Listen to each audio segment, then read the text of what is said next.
so here today we have this Mooer MMT 100FR guitar, which is a gorgeous, I guess, like super Strat kind of guitar with Floyd Rose. So this is an American alder body with a gloss finish. Gloss finish is an understatement. It is very, very metallic, sparkly. This color is called the Aurora purple, which means it's kind of like purple, but then it turns a little bit, it's like between a red and a bluish purple hue that changes between the way you how you look at it.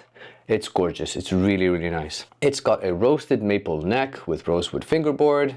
It's a bolt-on neck construction, standard C-shaped neck with a satin finish, dual action steel truss rod, 24 nickel silver frets, and it is a 12-inch radius on the fretboard. So they have their own, I guess, pickups called MMT 1B and 1N for the bridge and for the neck. It has coil-split in a switch here, and it's just a really, really nice guitar with this also interesting like inlay thing here. I actually got this guitar from Mooer. They sent it to me, so you could consider this a sponsored video. They're not paying for the video, they just gave me the guitar, asked for a review, so that's what I'm doing here. With that said, I've had it now for a few months, and the thing is, I didn't want to make a video and release it like immediately. I wanted to play the guitar, get to know it, use it, find out if there's any flaws or anything that I don't like about it, and find out what I do like about it, which is quite a lot. Here's finally the video that they asked me to make for them. My first impression when I got it was like,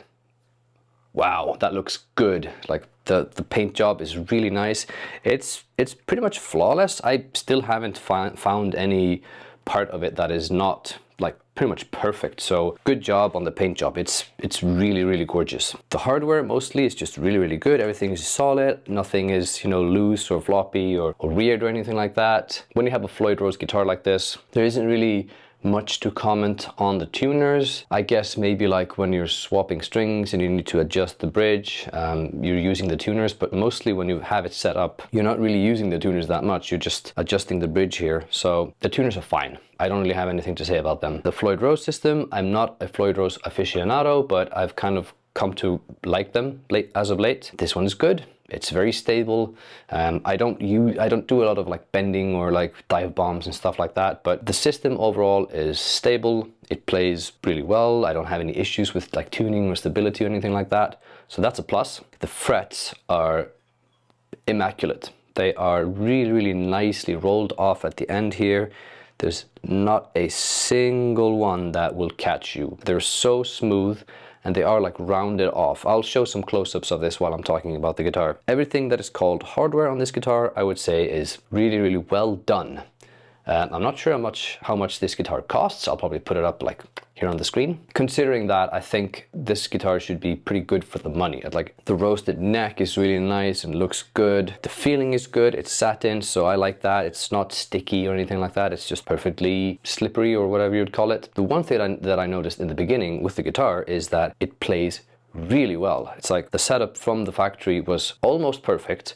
I did a little bit of adjustment on the bridge. I thought the action was just a little bit too high for my taste, so I did lower it. Very, very, very minor. So A+ for that as well, for the good setup. So with that said, I think we should just go through some of the tones of the guitar. So I'm playing through my Quad Cortex. This is a JCM 800 type rig that I've made, which has anything from like fairly cleanish up to high distortion. So we'll start off with the bridge pickup, and it sounds something like this.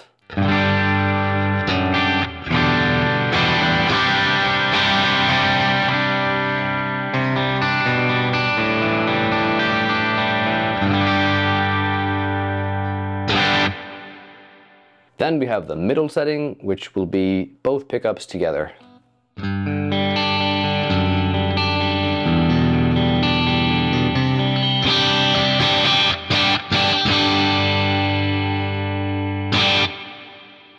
And then the neck pickup.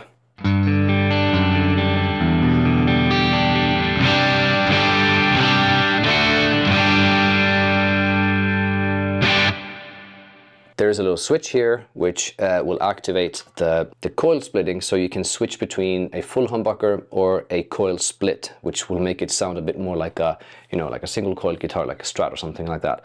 So let's go to the bridge again, and then I'll go from the humbucker to the neck split so you can hear the difference. So the bridge.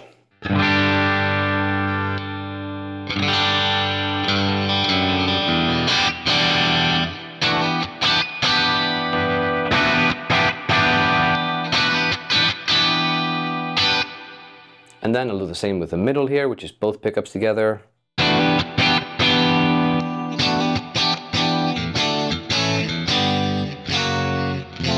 And then the neck.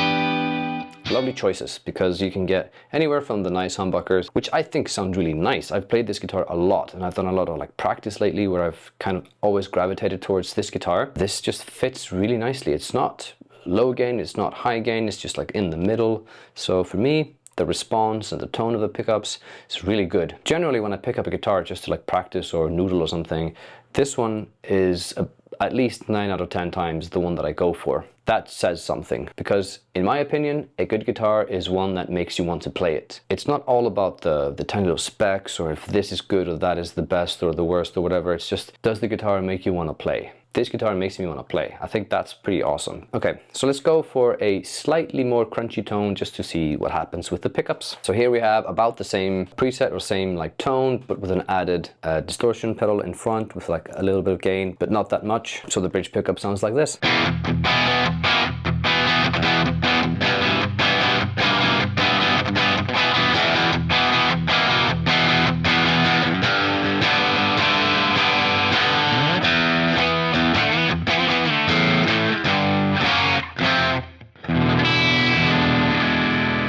You split it, sounds like this.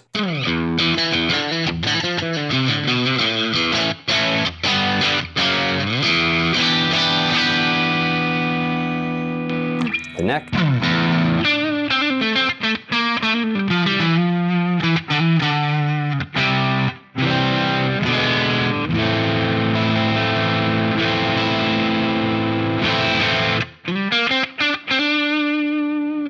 Coil split.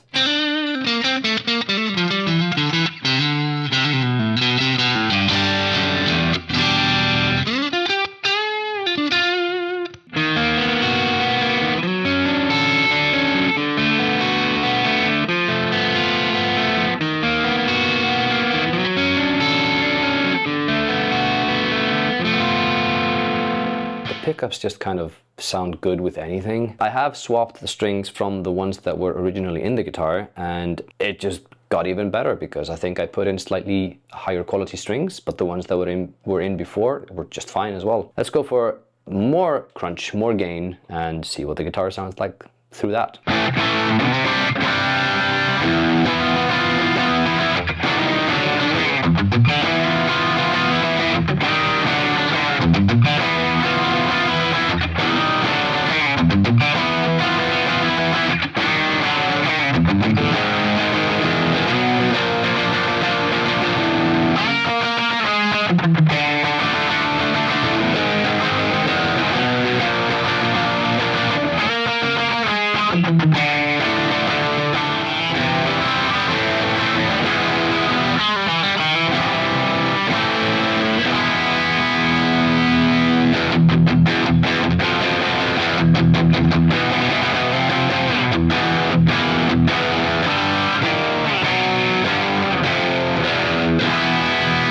If you like what you hear and you like what you see, I recommend using my affiliate link down below. That brings you to a Thomann web shop where you can buy this guitar or whatever other stuff you might want, and I get a little bit of cash back that I can put back into my videos. Sometimes I purchase things that I use in my videos, and sometimes, well, not that often, but it does happen that someone sends me something that I can get to keep and use in my video. So yeah, please consider that. Thank you.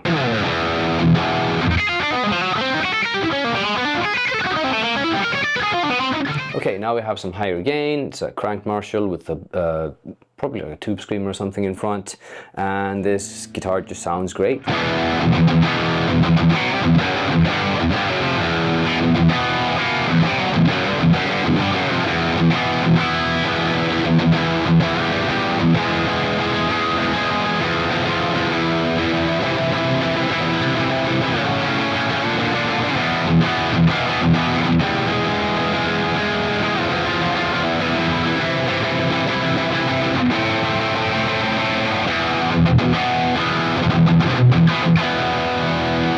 It's very soft to the touch. There's not a lot of effort that goes into playing. That's why I think the setup is good with the guitar, because it's just right out of the box, easy to play, comfortable. I like the neck. It's kind of like, it's not chunky, but it's not super thin. The access here to the high frets is just really nice. I can't really, you know, fault anything with the design here. It is, you can see here in the video how it is beautifully shaped, and the access is nice. I mean, I don't really play much at the high 24 fret or anything like that, but you know, if I do, it's easy. I have one complaint about the guitar, which is not maybe this specific guitar, but it has to do with the Floyd Rose system as a whole. And I still haven't figured out the fix, but there is a weird high-pitched ringing from the high E string when it's played open. So if I play like the low E open, it's fine. If I play the high E, it's almost as if there's just a microscopic touching of a metal somewhere on either end of the contact point of the string, so at the bridge or at the nut, where it's like, it makes this really high-pitched ring sound, and I haven't figured out, I've swapped the strings, I've kind of like looked at everything and tried to evaluate and see if I can figure out where it's coming from. Let me put the guitar close to the microphone so you can hear it. So this is the other string, this sounds fine, just the way it should, and then there's the high E. It's got almost this zither kind of sound. It does bug me a little bit. I know there's a fix to it, and I don't think it's this specific guitar model's fault. I just need to figure it out. If you, as a viewer, know how to fix this, please let me know in the comments below. It's not the biggest issue. It only happens every now and then if I play an open string. It usually just blends in with the chord if it's like a, you know, like an open C or something.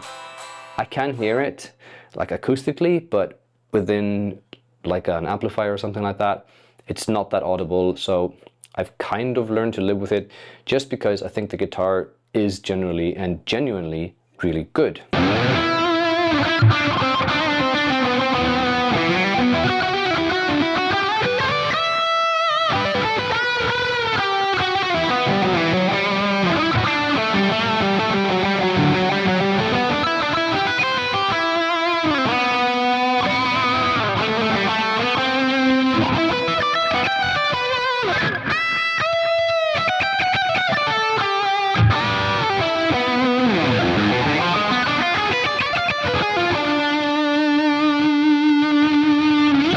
That's a solo that I love to come back to. It's from, I think, like what's it called? The Leper Affinity by Opeth. I think I've even played it like in a previous video, probably even earlier this year.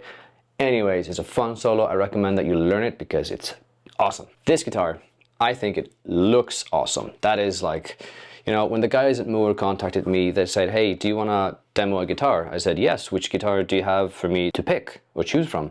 So they said, this is one of the guitars we want to promote. And I said, yes, it looks awesome. In my mind, I was a bit skeptical because at the time I wasn't really much into Floyd Rose. Since then, I've had another one that was a Harley Benton, and that one really won me over because it was well set up, sounded good, played well, and the Floyd Rose was actually quite enjoyable. This one is the same. The Harley Benton I have sold, this one I've kept, and I probably will keep it. And I got to choose the color. So there's this Aurora purple, there's Aurora pink, and Aurora green. I chose this one because I thought it was like the most striking from their photos. I think I should have picked the green one because green is my favorite color, but the photo wasn't really catching me. Seeing this one compared to the photos they provided, it looks much nicer in person. It's like, it's insanely good looking in person. One thing that I forgot to mention is that when you adjust the truss rod, it's here. This is my favorite truss rod placement. There's just two of them, but this is the one that I think is the most effective, the easiest to use, and it just makes the most sense. I hate when I have to hide it behind like a little plate here. I don't see why you need to put a little plate here. It just doesn't make sense to me. So with that said, please consider subscribing, liking, sharing, commenting what you think about the guitar. Do you like it? Would you like to get one yourself? And yeah, see you in another video.